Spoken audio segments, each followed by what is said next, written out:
pořád letí. Jo. Vidím to jako dnes, byl to krátkej proces. Děda mi řekl, že mu pomalovali garáž, nějak mě to chytlo, chtěl to kuráž.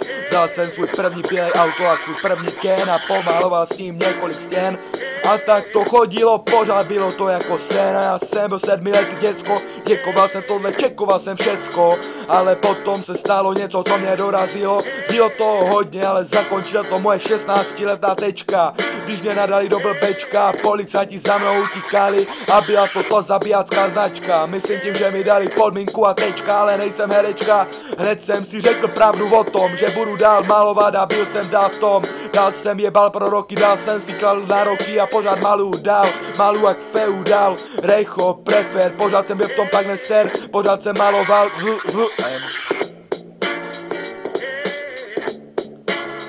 Ono se to už nedá, prostě nepřestanu.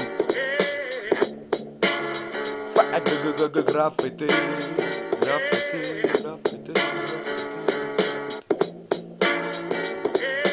Vidím to jako dnes, byl to krátký proces.